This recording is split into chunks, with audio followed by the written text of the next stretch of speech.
So Genesis chapter 26 is the return of King Abimelech, who was cursed in a previous chapter by God because he took Abraham's wife / half-sister Sarai and basically tried to marry. I mean, if this is the same Abimelech, I don't know if you're watching this and you have a lot of Abimelech knowledge from the book of Genesis in the Bible, but Abimelech, I think the exact same Abimelech, meets up with Isaac later on, tries to take his wife, and then realizes and Isaac does the exact same thing.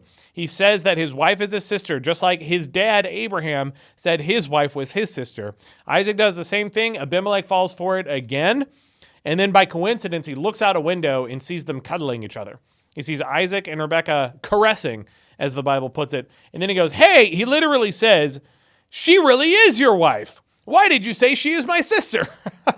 And I think in actuality, I'd never actually for sure figured this out, but I think Rebekah's like his cousin. Abraham married his half-sister. I'm pretty sure Isaac is married to his cousin, or it's like his first cousin once removed. I didn't look it up after I read it. I meant to do that, and I didn't. But I think he's also married to a relative, just like Abraham was, which a lot of people don't. I'm sure they don't know. I didn't know that whenever I read it. I doubt most people do. The Bible starts off like super incestuous. People say like, oh, the bloodlines were purer than they are today, so they didn't have the same like health effects that we have if you start messing around with a close relative. But on the other hand, like there's chapters with several generations going by, and apparently there's whole like armies of people and whole other cultures. They're like the Canaanites and the Hittites, and in this case it's the Philistines, who I think are like bad guys. I think the Goliath from David and the Goliath is like a bad Philistine. They're the enemies for a lot of the Bible.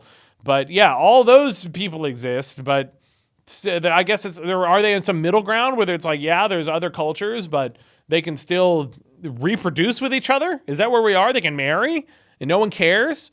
I don't know what the rules of the old Bible are, and no one has told me yet because I haven't released this series. If you're watching this, it's been a long time since it was filmed. But that's basically what happens in Genesis chapter 26, and they build a bunch of wells. For some reason, the Bible tells you that he builds 2 of them, and the Philistines dispute them, and then he builds a 3rd one, and it's fine. And the 3rd one, he goes, okay, and then he names the well Sheba, and for some reason, that's why the town was called Beersheba, even though they're spelled differently. This is the information the Bible gives you sometimes, and you just got to take it with a grain of salt or a bucket of water and move on.